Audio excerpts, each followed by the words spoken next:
दोस्तों, Indian railways की ट्रेनें रोजाना हजारों लाखों लोगों को एक जगह से दूसरी जगह पहुंचाती हैं। ऐसे में इस लंबे सफर के दौरान ये ट्रेन ही कुछ घंटों के लिए हमारा घर बन जाती है। इसलिए तो हमारा हर रेल सफर बेहद खास होता है। हमारे देश भारत में अलग अलग बोलियां और कल्चर के लोग रहते हैं और किसी सफर के दौरान जब ये एक साथ आते हैं तो ट्रेन जैसे मिनी इंडिया सी बन जाती है। अच्छा, क्या आपको पता है कि भारत में कुछ ऐसी ट्रेनें भी हैं जो एक साथ बहुत से राज्यों से होकर गुजरती हैं? हमारे रेलवे नेटवर्क में ऐसी ट्रेनें भी मौजूद हैं जो एक सफर में 12 राज्यों से होकर अपनी मंजिल तक पहुंचती हैं।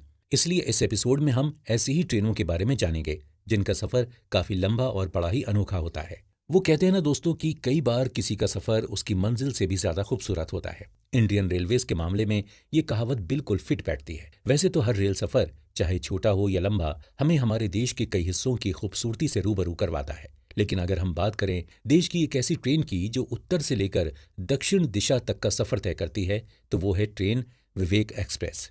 दोस्तों, विवेक एक्सप्रेस की शुरुआत स्वामी विवेकानंद जी की 150वीं जयंती के मौके पर हुई थी। स्वामी विवेकानंद जी को तो किसी पहचान की जरूरत है नहीं, लेकिन फिर भी हम बता दें कि उनका पूरा नाम नरेंद्र नाथ दत्त था और उन्होंने बहुत छोटी सी उम्र में ही वेद और फिलॉसफी का ज्ञान हासिल कर लिया था। विवेक एक्सप्रेस को भारतीय रेलवे के इतिहास में एक अलग दर्जा दिया जाता है, इसलिए इसे भारत की शान भी कहते हैं। विवेक एक्सप्रेस का ऐलान साल 2011 में रेल मंत्री रही ममता बनर्जी ने अपने रेल बजट में भी किया था। ये ट्रेन डिब्रूगढ़ कन्याकुमारी विवेक एक्सप्रेस के नाम से जानी जाती है। ये ट्रेन भारत के नॉर्थ ईस्टर्न स्टेट असम के डिब्रूगढ़ से साउथ के स्टेट तमिलनाडु के कन्याकुमारी तक का सफर तय करती है। अब आप खुद ही सोच लीजिए ये सफर कितना लंबा होता होगा। इस सफर के दौरान ये ट्रेन 80 घंटे 15 मिनट में 4273 किलोमीटर की दूरी तय करती है और भारत के 8 राज्यों से होकर गुजरती है।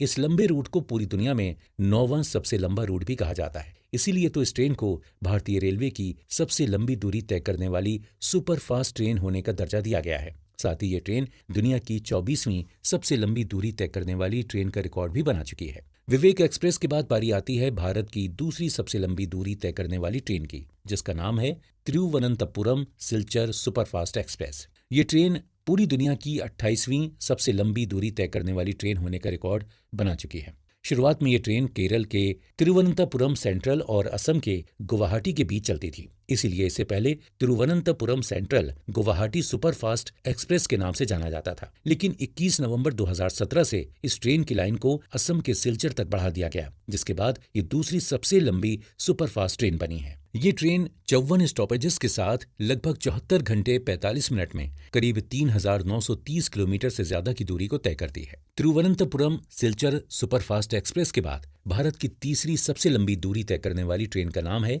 हिमसागर एक्सप्रेस। ये वो ट्रेन है जो कि पूरे 12 राज्यों में से होकर आखिरकार अपनी मंजिल तक पहुंचती है। जी हाँ, हिमसागर एक्सप्रेस एक ही ऐसी इकलौती ट्रेन है जो देश के 12 राज्यों में से होकर गुजरती है। हिमसागर एक्सप्रेस तमिलनाडु राज्य के कन्याकुमारी से चलकर जम्मू स्टेशन तक पहुंचती है। इन दो शहरों के बीच की दूरी करीब 3787 किलोमीटर है और इस लंबी दूरी को तय करने में हिमसागर एक्सप्रेस 72 घंटे और 10 मिनट का वक्त लेती है। इस सफर के दौरान बीच में कुल 73 स्टेशन पड़ते हैं, जिनमें नई दिल्ली और विजयवाड़ा जंक्शन भी शामिल हैं। साथ ही ये ट्रेन दुनिया की 36वीं सबसे लंबी दूरी को तय करने वाली ट्रेन का रिकॉर्ड भी रखती है। तो दोस्तों, इस एपिसोड में हमने इंडियन रेलवेज के उन करिश्माई ट्रेनों के बारे में जाना जो दुनिया के इतिहास में लंबी ट्रेनों का रिकॉर्ड कायम कर चुकी हैं और आज भी उसी एनर्जी के साथ देश के लोगों को अपनी मंजिल तक पहुंचा रही हैं। लेकिन क्या आप जानते हैं कि अपनी इस हेक्टिक सर्विस के बदले इंडियन रेलवेज कितना रेवेन्यू कमाती है? अगर नहीं तो आइए इसे समझने के लिए चलते हैं अगले एपिसोड की तरफ।